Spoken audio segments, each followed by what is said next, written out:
Justice के जी बालाकृष्णन साहब, उदयनारायण चौधरी जी, मीना जी, अरुण जी और इस सभागार में बैठे हुए तमाम मित्रों,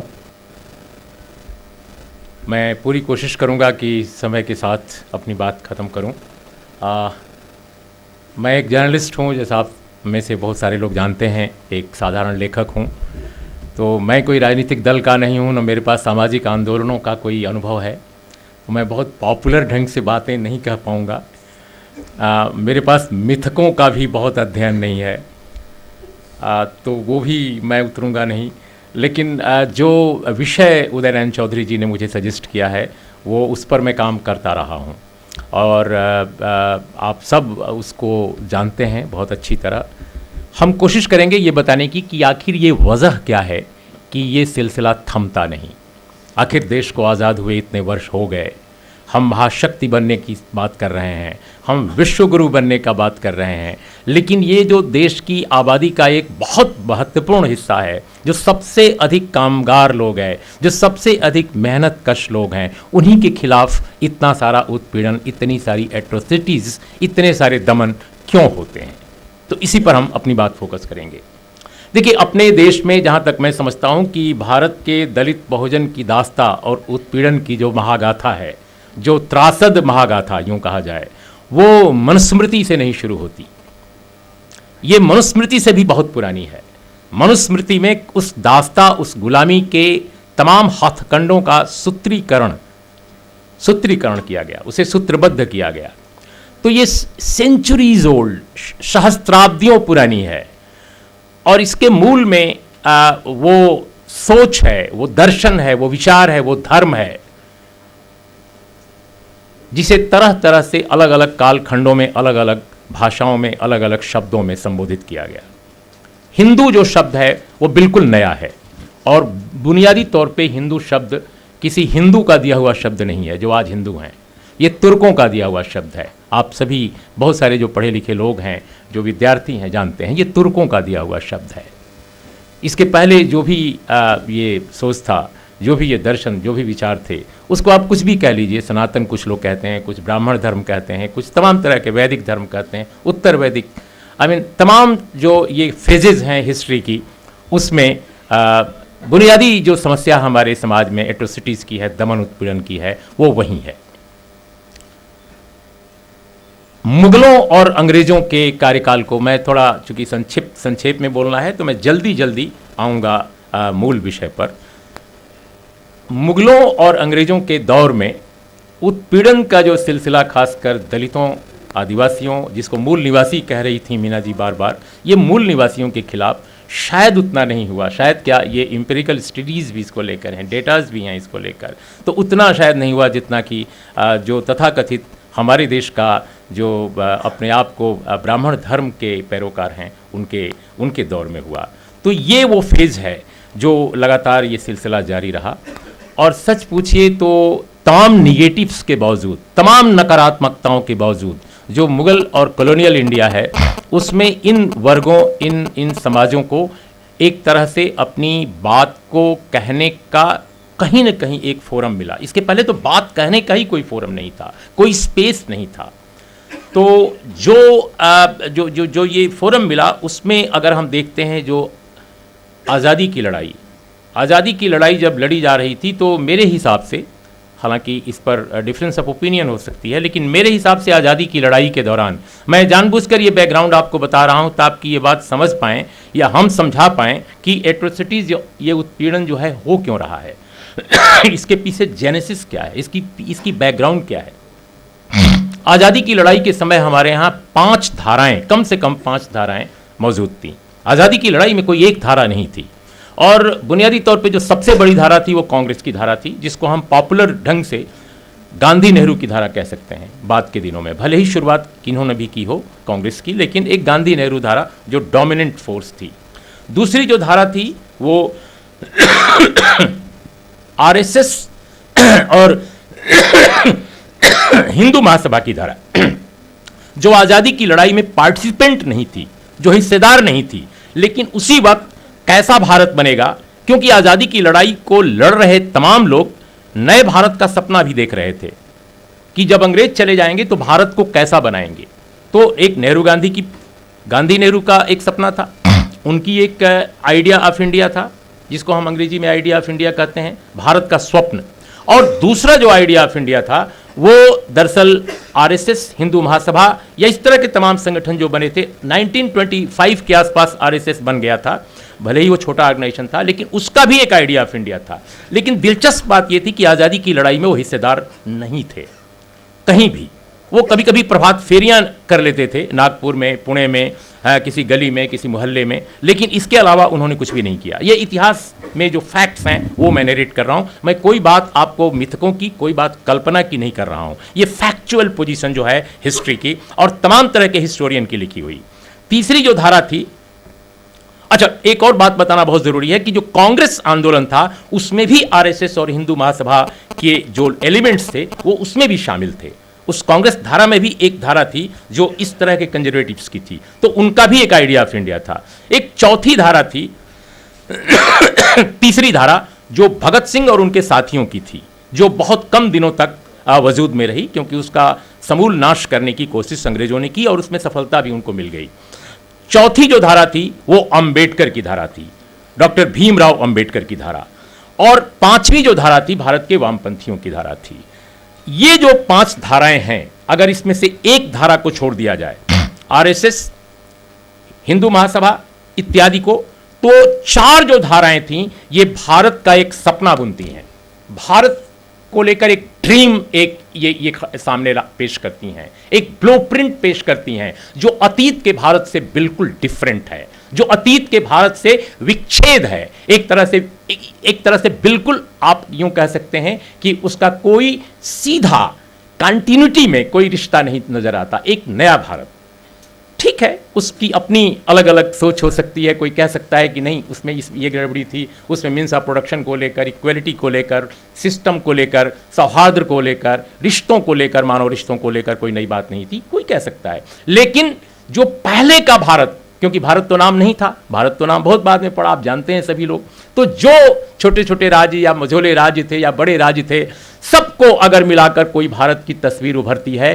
तो ये वो भारत था जिसको वर्णवाद कह सकते हैं, या बहुत सारे जिनको मित्रों ने कहा मनुवाद या हिंदुत्व या ब्राह्मणवाद। तो वो जो भारत था, उस भारत को आगे बढ़ाने या उसी तरह का मुल्क, उसी तरह का समाज बनाने का सिर्फ एक ही ब्लूप्रिंट था, वो उस धारा का था जो आज़ादी की लड़ाई में स्वयं हिस्सेदार नहीं थी, यानी आरएसएस, हिंदू महासभा या और जितनी और धाराएं थीं, कमोबेश सबके पास एक नया सपना था, और वो सपना था कि एक अलग भारत।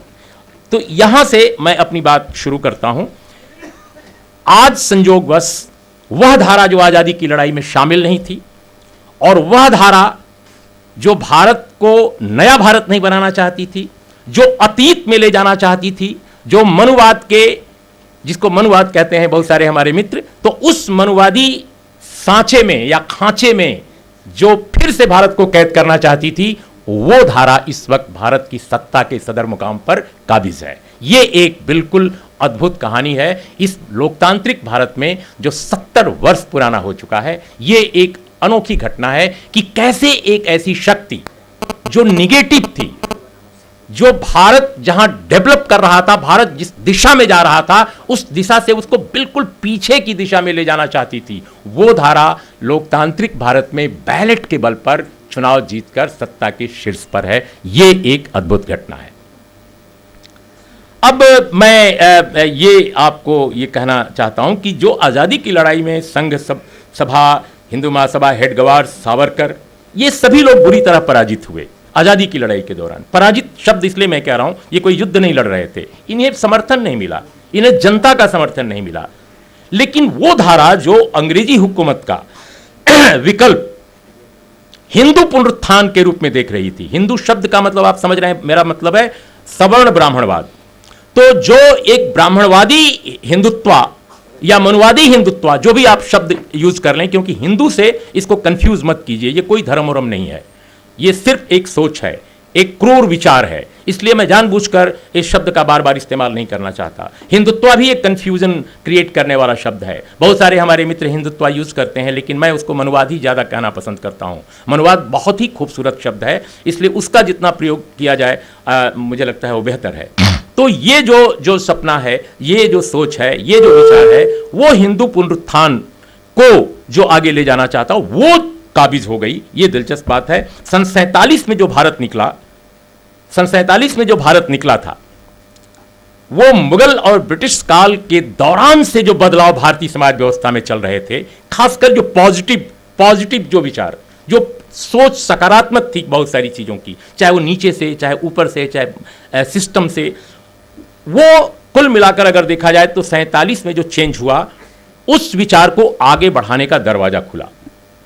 यानी वह जो था, कुल मिलाकर, चाहे आप गांधी को लाख गालियां दे लीजिए, नेहरू को जितने आप बातें कह लीजिए, वामपंथियों को चाहे कह लीजिए कि उनका लीडरशिप ब्राह्मणवादी था, बिल्कुल था। और आज भी अगर कम्युनिस्ट पार्टियों के पोलिट ब्यूरो को देखिए तो डोमिनेंट जो उसकी पोलिट ब्यूरो में मेंबरशिप है वो सभी अपर कास्ट है। लेकिन इसके बावजूद जितनी ये धाराएं थीं, सब में एक चीज जरूर थी कॉमन, कि मनुवादी पुनरुत्थानवाद या सवर्ण हिंदुत्ववादी विचारधारा का एक तरह से निषेध सब में था।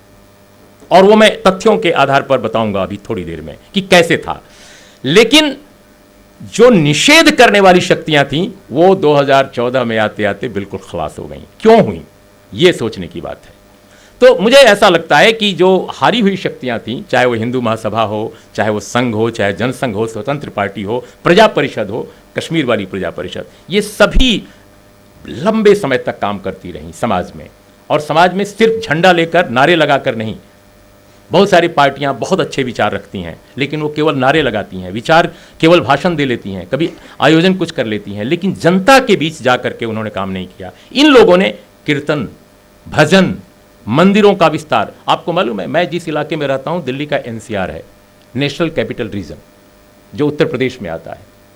सिर्फ 6 सालों में एक सर्वे कराया गया था, प्राइवेट सर्वे, सिर्फ 6 सालों में 10,000 नए मंदिर बने एनसीआर इलाके में। मैं उपासना स्थलों के खिलाफ नहीं हूं, लेकिन 10,000 जो मंदिर बने, उसमें उत्तर प्रदेश, बिहार के बहुत सारे लंपट क्रिमिनल वहां पर आसीन हुए, एक ही जाति के। और विद इन 6 ईयर्स जो गए थे, साइकिल भी नहीं थी जिनके पास, वो सभी आज गाड़ियों में घूम रहे हैं और सबके पास दिल्ली और एनसीआर में मकान है।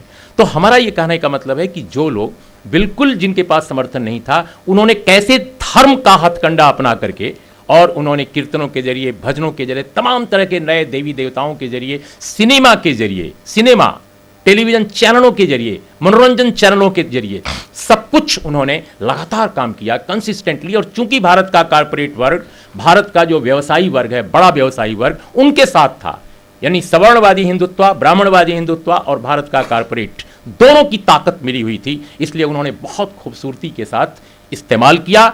और उन तमाम, चाहे अर्जक संघ हो, वामपंथी हो, कांग्रेस के पॉजिटिव लोग हों, समाजवादी हों, इन सबके तमाम जन समर्थन के बावजूद वो काबिज हो गए। इसलिए उनके काबिज होने के पीछे एक मेहनत है।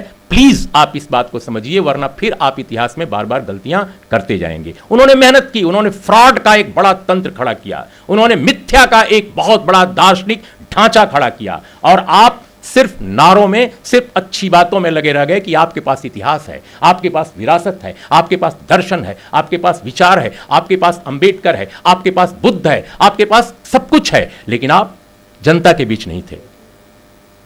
सो ये वो कारण है जिसकी वजह से आप किन मनोरंजन चैनलों को अपने घरों में देखते हैं, आपके बेडरूम तक वो घुसे हुए हैं। आप क्या बात करते हैं, आप एक सेमिनार यहां कर ले रहे हैं, लेकिन आपके बेडरूम में हर शाम 6 बजे वो शुरू हो जाते हैं और वो बताते हैं आपके बच्चों को, आपकी बीवी को, आपकी बहन को, आपके भाई को, आपके दादा को, आपके दादी को, कि क्या सोचो, क्या सुनो, क्या सपने देखो। हम बहुत सारी अच्छी अच्छी बातें करते हैं, लेकिन दलित वर्ग के, ओबीसी वर्ग के, आदिवासी वर्ग के लड़के यहां पर इतना बड़ा लाल धागा बांधते हैं, इतनी बड़ी बड़ी अंगूठियां पहनते हैं चारों ओर, और जाकर के मंदिरों में शीश नवाते हैं और पंडित जी को बहुत पैसा देते हैं। पूरी दुनिया में जितने बड़े धर्म हैं, उन सभी धर्मों में एक सिद्धांत जरूर रहा है, वो ये रहा है कि जो लाचार है, जो दुखी है, असहाय है, जो परेशान है, उसकी मदद करो। ईसाई धर्म ने अगर अगर अगर ईसा को आप देखें, ईसा के संदेशों को देखें, और यही नहीं, ईसा ने के बाद जो पादरी आए, मिशनरीज आए, उन सबको आप देखें, बड़े जो उनके दार्शनिक विचारक इंटेलेक्चुअल्स आए, उनके उपदेशों को देखें। ईसाइयत शुरू के दौर में और बाद के दौर में भी उसने इस दर्शन को, इस विचार को आगे बढ़ाया कि जो असहाय है, जो लाचार है, जो दुखी है, जो परेशान है, जो बीमार है, उसकी सहायता करो। इस्लाम ने भी यही किया। इस्लाम ने भी यही किया। सिर्फ दुनिया का अकेला धर्म हिंदू धर्म है जो भारत और नेपाल में पाया जाता है, जिसमें कहा जाता है कि एक जाति श्रेष्ठ है, उसे तुम भिक्षा दो, उसे तुम रिश्वत तो शब्द नया है, लेकिन उसको उपहार दो, उसको सबसे पहले भोजन दो, उसको सबसे पहले अनाज दो, उसको सबसे पहले रत्न आभूषणों से सज्जित करो। यह कमाल का धर्म है। यह किसी गरीब की मदद करने की बात नहीं करता, किसी लाचार की बात नहीं करता। आप बताइए, जिस तरह से कुष्ठ रोगियों की, जिस तरह से बीमारों की, जिस तरह दलितों की, जिस तरह उत्पीड़ितों की सेवा में ईसाइयत ने अपना समय लगाया, या दूसरे धर्मों ने भी लगाया, क्या हिंदू धर्म, जिसे आज हिंदू धर्म कहते हैं, उसने कोई ऐसा संदेश दिया मानवता को? कभी नहीं दिया। तो ये अनोखी बात है। इसलिए मेरा ये मानना है, और मेरा जो सोच है कि जो हिंदुत्व जिसको आप कहते हैं, मैं इसको मनुवाद कहता हूं मान लीजिए, तो ये जो मनुवादी सोच है दरअसल मनुष्यता विरोधी है। और एट्रोसिटीज जो हमारी हैं, एट्रोसिटीज की जो पूरी की पूरी बुनियाद खड़ी होती है, वो धर्म और जाति के इसी रिश्ते से निकलती है, एट्रोसिटीज की। भारत में अगर आज़ादी के पहले और आज़ादी के बाद के एट्रोसिटीज के अंतर को आप देखें, डिस्पाइट ऑफ कि हमने कानून बनाया, डिस्पाइट ऑफ ऑल कि हमने इतना बड़ा संवैधानिक ढांचा खड़ा किया, लेकिन एट्रोसिटीज का दौर कभी खत्म नहीं हुआ। जैसा कि अरुण जी ने बताया, कि अरुण जी या किसी और मित्र ने बताया कि लैंड रिफॉर्म्स का जो बिल बिहार में पहली बार लागू किया गया, उसको सबसे पहले किन लोगों ने चैलेंज किया? कांग्रेस पार्टी के अंदर से लोगों ने चैलेंज किया। और बाद के दिनों में जब कृष्ण बल्लभ साहब रेवेन्यू मिनिस्टर बने और श्री कृष्ण सिंह चीफ मिनिस्टर थे, उस वक्त कांग्रेस पार्टी दो खंडों में विभाजित हो गई लैंड रिफॉर्म्स को लेकर। और आप सब जानते हैं, यहाँ गवर्नमेंट भारत के चीफ जस्टिस मौजूद हैं, जो एक जमाने में सुप्रीम कोर्ट के चीफ जस्टिस थे। भारत का पहला जो संवैधानिक संशोधन है, संविधान का संशोधन, वह भी लैंड रिफॉर्म्स के इसी डिस्प्यूट से एक तरह से इंस्पायर्ड था। उससे ही एक तरह से उसका रास्ता आगे आया। अभिव्यक्त की आज़ादी से लेकर तमाम जो प्रश्न उठे, तो लैंड रिफॉर्म्स जिन सूबों में हुआ है, आप देख लीजिए पूरे देश का नक्शा, जिन सूबों में लैंड रिफॉर्म्स हुआ, वहां एट्रोसिटीज, दमन, उत्पीड़न दलित और मूल निवासियों पर सबसे कम है, सबसे कम है। और उसकी जड़, फिर मैं बार बार कहता हूं कि उस फ्यूडल, उस रिलीजन, उस धार्मिकता, उस जाति की सोच से जुड़ी हुई है। इसीलिए बिहार में तो लैंड रिफॉर्म्स न तो करने दिया गया, और न तो जो उभरते हुए जन आंदोलन थे उनको नेतृत्व में, राजनीतिक नेतृत्व में सामने आने दिया गया। यह एक मूल कारण है। भारत में लैंड रिफॉर्म्स किन स्टेट्स में हुए सबसे बेहतर? भारत में सबसे पहला लैंड रिफॉर्म्स केरल में नहीं हुआ, बंगाल में नहीं हुआ, त्रिपुरा में नहीं हुआ। यह भी एक दिलचस्प कहानी है। भारत में पहला लैंड रिफॉर्म्स कश्मीर में हुआ, जम्मू कश्मीर में। और शेख मोहम्मद अब्दुल्ला उन दिनों कश्मीर के वजीर आजम थे, चीफ मिनिस्टर नहीं, प्रधानमंत्री, संविधान के तहत। और वजीर आजम शेख अब्दुल्ला को बिल्कुल पसंद नहीं करते थे वहां के सदर रियासत, और सदर रियासत नहीं चाहते थे कि लैंड रिफॉर्म्स हो। लेकिन शेख अब्दुल्ला ने पंडित नेहरू से कहा कि हर हालत में हम करेंगे, क्योंकि नेशनल कॉन्फ्रेंस मुस्लिम कॉन्फ्रेंस से नेशनल कॉन्फ्रेंस बनी है। इनफैक्ट नेशनल कॉन्फ्रेंस की कहानी यह है कि 1939 में पहली बार शेख अब्दुल्ला ने मुस्लिम कॉन्फ्रेंस के अंदर लड़ाई लड़ी और कहा कि इसका नाम नेशनल कॉन्फ्रेंस रहेगा। और नेशनल कॉन्फ्रेंस के एजेंडा में लैंड रिफॉर्म्स पहले से था। लैंड रिफॉर्म्स जब जम्मू कश्मीर में लागू हुआ, तो आरएसएस जो आज सत्ता में है, उसने और तमाम संगठनों ने मिलकर, जितने वहां के मनुवादी संगठन थे, सबने प्रजा परिषद के नाम से एक नया आंदोलन खड़ा कर दिया। और प्रजा परिषद को कांग्रेस के अंदर के जो कंजर्वेटिव्स थे, उनका स्ट्रांग सपोर्ट मिला, इंक्लूडिंग द रॉयल्टी। और उन लोगों ने लगातार लड़ाइयां लड़ी और शेख मोहम्मद अब्दुल्ला को सबसे अधिक बदनाम करने का काम जो किया गया वो इसलिए नहीं किया गया कि वो कश्मीर को अलग देश बनाना चाहते थे। सच तो यह है कि कश्मीर का भारत में एक सेशन हुआ, उसकी सबसे बड़ा जो कारण थे वो शेख अब्दुल्ला थे। शेख अब्दुल्ला के कारण भारत में कश्मीर आकर मिला, और यह बात कोई और दूसरा नहीं, अपने समय से काफी पहले महात्मा गांधी भी स्वीकार कर चुके थे। कश्मीर में महात्मा गांधी सिर्फ एक बार गए और मोहम्मद अली जिन्ना भी एक बार गए, लेकिन जिस तरह की मोहब्बत उन्होंने शेख अब्दुल्ला की पार्टी और उनके समर्थकों के साथ दिखाई वो अद्भुत है, बेमिसाल है। उन्होंने नाश्ता तक करने से इनकार कर दिया राजा के दरबार में, और उन्होंने जाकर के अकबर जहां के घर नाश्ता किया, क्योंकि उस वक्त शेख अब्दुल्ला गिरफ्तार थे। अकबर जहां उनकी धर्मपत्नी, उनकी बात मैं कर रहा हूं। और शेख अब्दुल्ला जब जिन्ना कश्मीर गए तो उनके ऊपर टमाटर और अंडे फेंके गए थे, जबकि मुस्लिम पॉपुलेटेड स्टेट है जम्मू कश्मीर, आप जानते हैं सबसे अधिक मुसलमान वहां है, लेकिन गांधी का खैर मकदम किया गया, अभिनंदन किया गया। तो मेरा यह कहना है कि आज जम्मू कश्मीर में आतंकवाद है, अलगाववाद है, वो हमने पैदा किया है। भारत, मैं तो साफ साफ कहता हूं कि जम्मू कश्मीर के आतंकवाद अलगाववाद के लिए अगर कोई जिम्मेदार है तो भारतीय राष्ट्र राज्य जिम्मेदार है, भारत की सरकारें जिम्मेदार हैं, भारत के सियासतदान जिम्मेदार हैं। लेकिन आप जाइए, भ्रमण कीजिए, टूरिज्म के लिए केवल नहीं जाइए, कश्मीर को देखने जाइए, समाज को समझने जाइए, वहां गरीबी नहीं है, और गरीबी है तो असमानता कम से कम नहीं है। हर जगह थोड़े बहुत अमीर गरीब होते हैं, लेकिन असमानता का जो स्तर बिहार में आप देखते हैं, जो उत्तर प्रदेश में देखते हैं, जो मध्य प्रदेश में देखते हैं, वो बिल्कुल आपको जम्मू कश्मीर में नहीं मिलेगा। इस तरह की अनइक्वालिटी, वो क्यों? Because of land reforms. भूमि सुधार को लागू करके जम्मू कश्मीर ने वहां के अवाम को, खेत जोतने वालों को, कारीगरों को, दस्तकारों को, और जितने मेहनत कश लोग हैं उनको एक नई इंसानियत दी।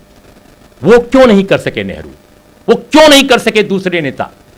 आई think Nehru was a great statesman, no doubt, but Nehru की जो सबसे बड़ी फेल्योर भारत में है, जो उनके अन्य जो कंटेम्पररीज हैं पूरी दुनिया में उनके मुकाबले कहीं नहीं दिखते हैं, वो है एजुकेशन, हेल्थ केयर और लैंड रिफॉर्म्स। तीनों मोर्चों पर पंडित नेहरू की विफलता। अगर पूरे देश में साझा स्कूल, समान शिक्षा और सबके लिए समान स्वास्थ्य, हेल्थ केयर का एक फार्मूला तैयार कर दिया गया होता, एग्जीक्यूट कर लिया गया होता, तो आज भारत ब्राह्मणवादी वर्चस्व और मनवादी वर्चस्व से इस तरह से कराहता हुआ भारत नहीं होता। अंबेडकर ने एजुकेट करने की बात कही थी स्ट्रगल के साथ। वो ये चाहते थे कि बेहतर शिक्षा पाकर लोग आगे बढ़ेंगे और संस्कृति और वर्चस्व को तोड़ेंगे। उस संस्कृति जो वर्चस्व की संस्कृति है, जो समानता की संस्कृति को लागू करेंगे। लेकिन एजुकेशन को जिस तरह से वंचित वर्गों से अलग कर दिया गया, लैंड रिफॉर्म्स नहीं होने दिया गया, हेल्थ केयर में एक प्रॉपर सिस्टम नहीं खड़ा करने दिया गया, इस वजह से बुनियादी तौर पर भारत का आज वो भारत इस तरह से बदशक्ल है जो हम आज देख रहे हैं। एक तो ये पहलू जो मैं आपके सामने रखना चाहता था कि आज़ादी की लड़ाई के समय कैसे, आज़ादी के पाने के कुछ वर्षों के बाद किस तरह से भारत का नेतृत्व विफल रहा। पहली बात जो लैंड रिफॉर्म्स, एजुकेशन और हेल्थ केयर। दूसरी बात कि जो बड़ा जो रिफॉर्म्स लैंड का हुआ कश्मीर के बाद, वो कहां हुआ? एक जगह सरकार डिसमिस कर दी गई, शेख अब्दुल्ला की सरकार डिसमिस की गई 1953 में। उस वक्त गुलमर्ग के गेस्ट हाउस में वो आराम फरमा रहे थे। आईजी स्तर का एक अफसर जाता है और शेख अब्दुल्ला से कहता है, सर आपकी गिरफ्तारी का वारंट लेकर आया हूं। एक प्रधानमंत्री से एक आईजी कहता है और गिरफ्तार कर लिया जाता है, only because of land reforms, nothing else. सारे दस्तावेज झूठ बोलते हैं कि शेख अब्दुल्ला अमेरिकी राजदूत से मिलकर कश्मीर को अलग देश का रिकॉग्निशन दिलाना चाहते थे। बिल्कुल झूठ है, ये सफेद झूठ है। मैं पूरी ईमानदारी और पूरे जिम्मेदारी के साथ ये बात कह रहा हूं और इसके लिए कहीं किसी भी विमर्श के लिए तैयार हूं। और दूसरा जो कारण था वो केरल में लैंड रिफॉर्म्स लागू किया गया और केरल में दो बड़े कदम उठाए गए। पहला लैंड रिफॉर्म्स और दूसरा एजुकेशन बिल।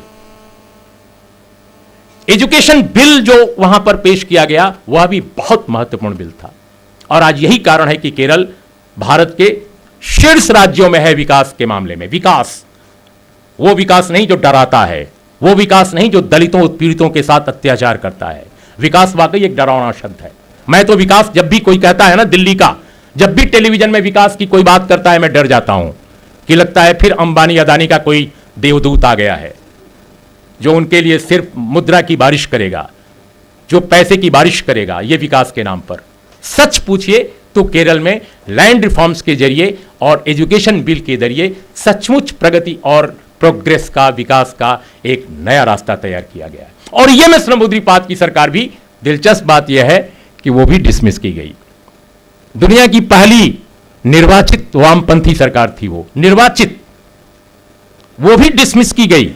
और एट्रोसिटीज का जो लेवल है, आपको दिलचस्प बात मैं बताऊं, भारत सरकार के आंकड़े हैं, मेरा आंकड़ा नहीं है, ये गृह मंत्रालय का आंकड़ा है 2014 का। मैं लेटेस्ट आंकड़ा बता रहा हूं क्योंकि 2015 का जो आंकड़ा आया है वो भी आया, लेकिन 2016 और 17 का आंकड़ा नहीं आया, वो 2 साल बाद आंकड़े पेश करते हैं। इस वक्त जो लेटेस्ट है, उत्तर प्रदेश में दलितों के खिलाफ जो आंकड़ा है एनसीआरबी का, national crime report bureau, record bureau, Uttar Pradesh में 8066 दलित, एससी केवल, एसटी नहीं, ओबीसी नहीं, एससी पर अत्याचार के 8066 मामले हैं साल के।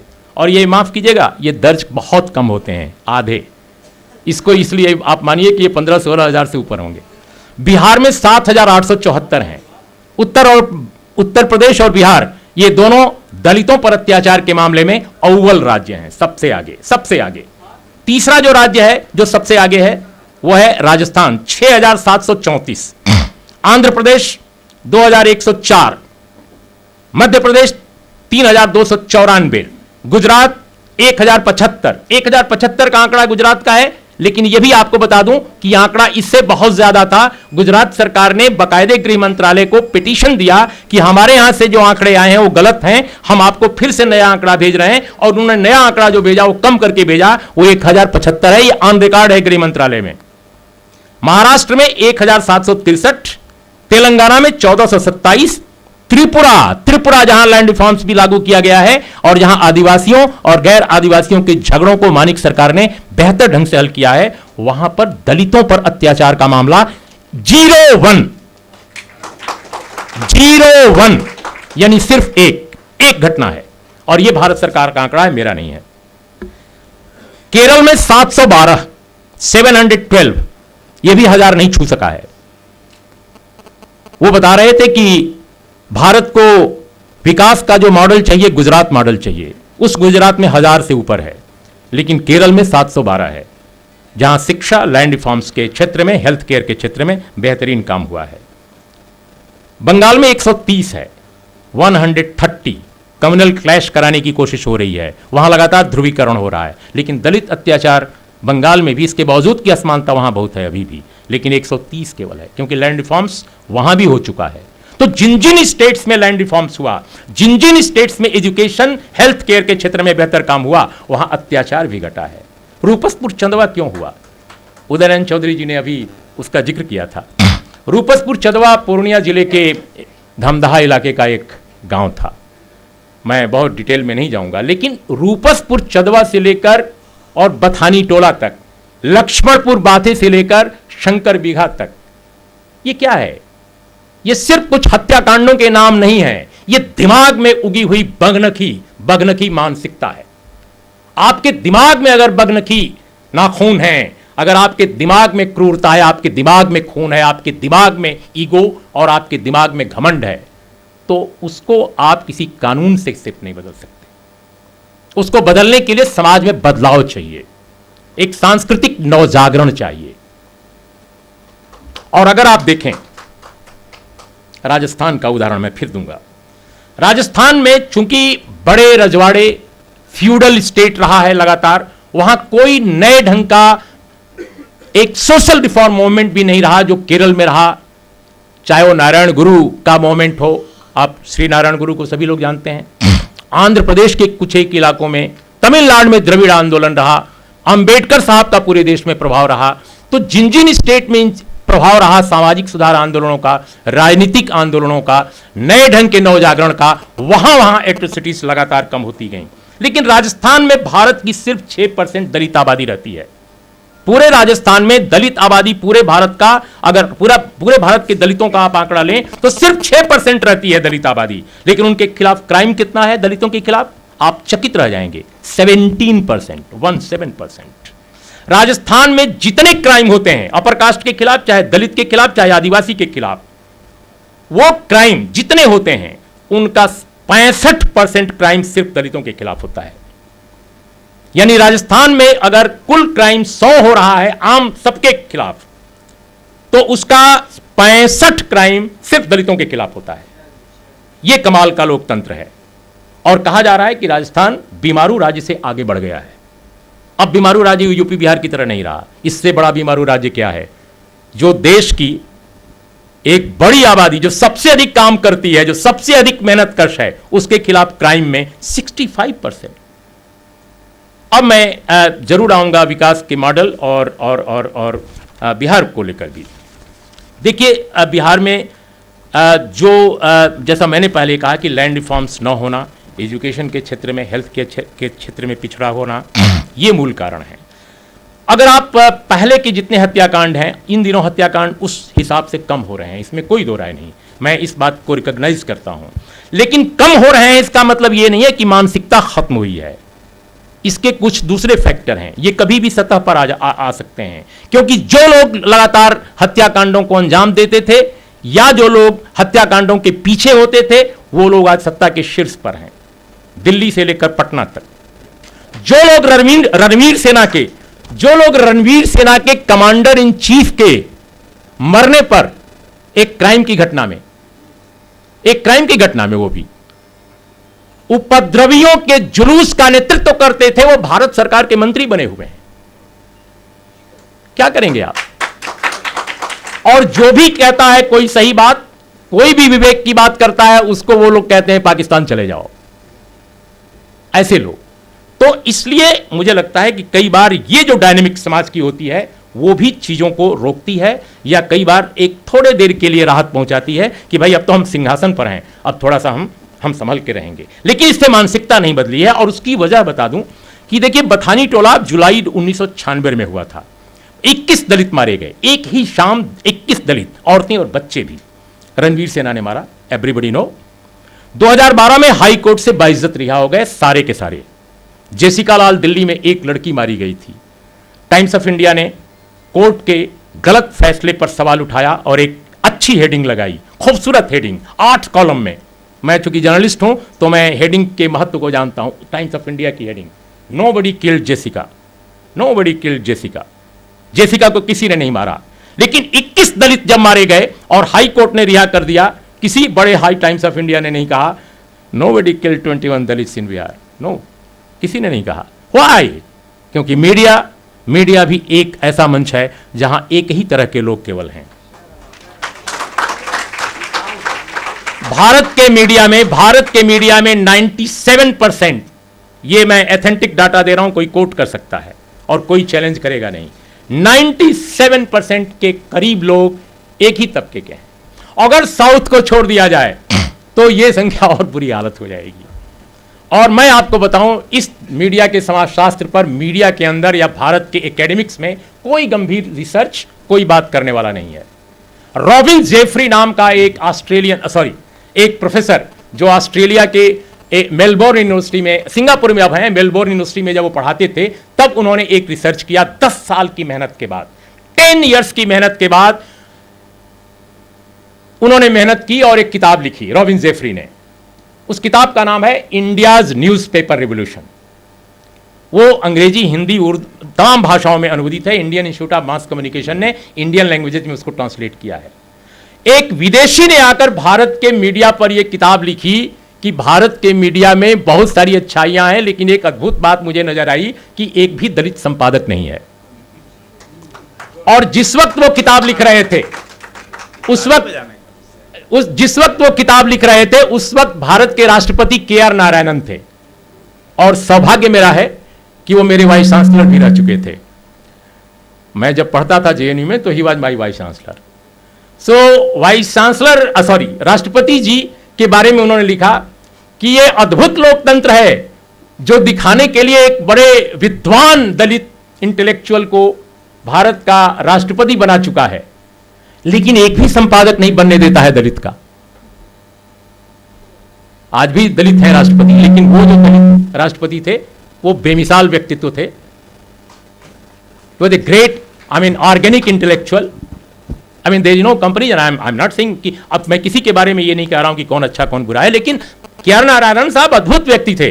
लेकिन उस वक्त भी भारत के मीडिया में कोई दलित संपादक नहीं था, और दुर्भाग्य यह है कि आज भी केवल एक लड़की संपादक है दलित, जो तमिलनाडु में है, और वह भी फैशन और स्टाइल की मैगजीन की एडिटर है। जब उसका इंटरव्यू किया गया तो उससे पूछा गया कि you are the first Dalit editor of India, तो उसने कहा कि हां, लेकिन मैं फैशन और स्टाइल की मैगजीन की एडिटर हूं, मुझे मुख्य धारा के किसी बड़े अखबार या मैगजीन का एडिटर बनने का मौका नहीं मिला। तो यह हाल है भारत के मीडिया का। तो हमारे देश का जो प्रगतिशील भी बुद्धिजीवी है वह भी चाहता है कि अगर दलित उत्पीड़ित वर्गों के बारे में कुछ लिखना हो, सिनेमा बनाना हो, डॉक्यूमेंट्री बनानी हो, तो यह काम भी वही करे, वही उस दलित पर दया दिखाए, दूसरे को नहीं वो ये अवसर देना चाहता।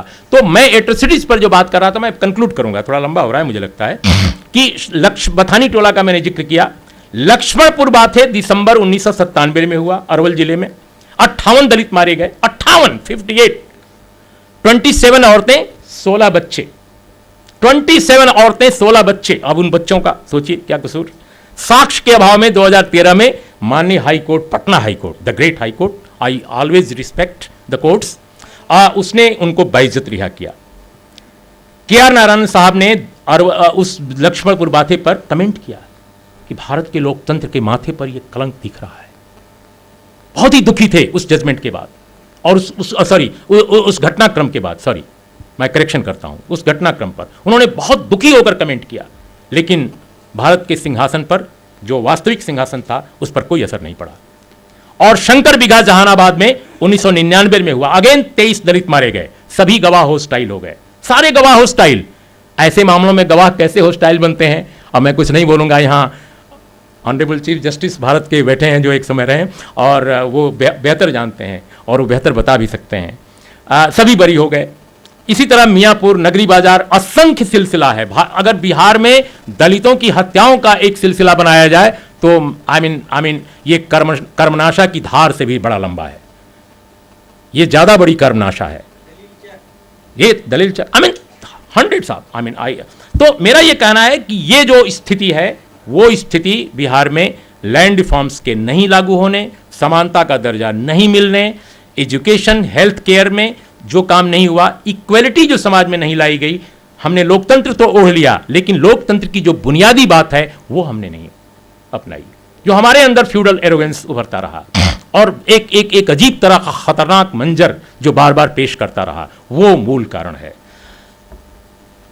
और कोई अभी हमारे मित्र बात कर रहे थे कि देखिए अजीब मुल्क है, हम बार बार विश्व गुरु होने की बात करते हैं, हम कहते हैं कि हमारे यहाँ तो स्वर्ण काल था, कभी पता नहीं क्या था, लेकिन हमने जितने इनोवेशंस हुए, जितनी चीजें आविष्कृत हुई, हमने कुछ भी नहीं किया। हमने कोई दवा का आविष्कार नहीं किया, हमने न रेल का आविष्कार किया, न टेलीफोन का आविष्कार किया, न मोबाइल का आविष्कार किया, कुछ भी नहीं किया। तो ये क्यों? क्योंकि हमारे अंदर जो ब्राह्मणवादी एरोगेंस है उसने मनुष्य और मनुष्य को बराबर ही नहीं समझा। हमने प्रतिभा विकास पर काम नहीं किया, हमने विचार के स्तर पर काम नहीं किया। नोबेल प्राइज की जब लिस्ट बनती है तो उसमें इंडियंस कहीं होते ही नहीं है, और जो इंडियंस होते हैं वो दूसरे मुल्कों में सेटल होकर के पढ़ाई लिखाई करके आगे बढ़ते हैं। हरगोविंद खुराना का उदाहरण है। अब मैं बिल्कुल कंक्लूड कर रहा हूं अपनी बात।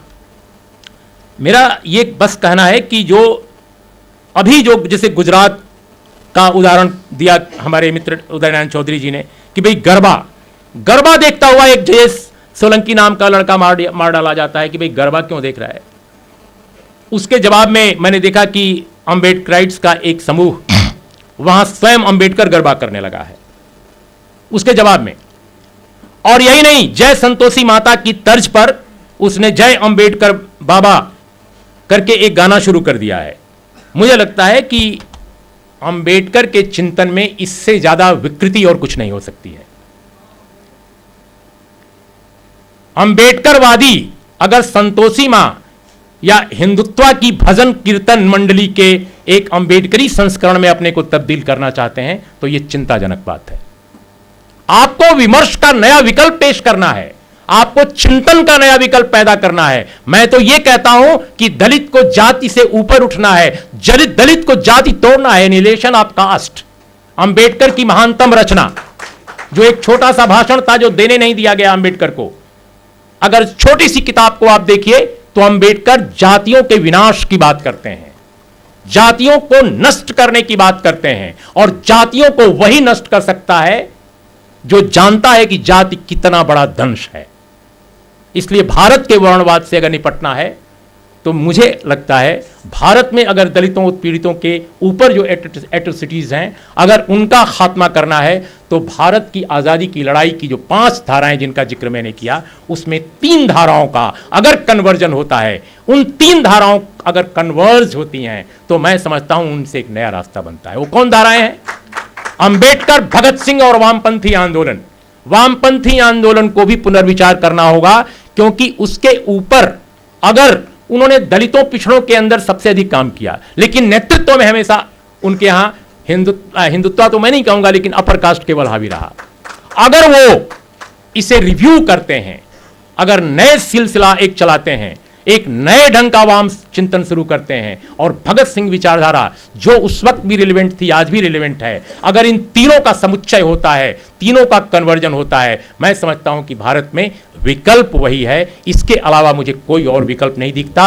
अंबेडकर, भगत सिंह और वाम आंदोलन, इन तीनों के विकल्प से नया भारत बन सकता है। इन शब्दों के साथ आपको फिर से बहुत बहुत धन्यवाद। और एक बात और मैं कहूंगा बिल्कुल अंत में कि देखिए, आप यूरोप में चले जाइए, आप दुनिया के किसी भी मुल्क में चले जाइए, बहुत सारी असमानताएं कहीं कहीं दिखेंगी आपको, कहीं कहीं लगेगा कि ये क्या हो रहा है, गलत है, रेशियल डिस्क्रिमिनेशन है। लेकिन उन मुल्कों ने, खासकर फ्रांस की राज्य क्रांति के बाद 1789 के बाद, इतना बदला कि एक नया मनुष्य उन्होंने पैदा किया है। हमने यूरोप तो अमेरिका, यूरोप, ऑस्ट्रेलिया, सब जगह हम गए हैं। बहुत सारे मुल्कों में तो मैं नहीं जा सकता, दुनिया के सारे मुल्क में तो हमारे देश का एक ही आदमी केवल जा सकता है।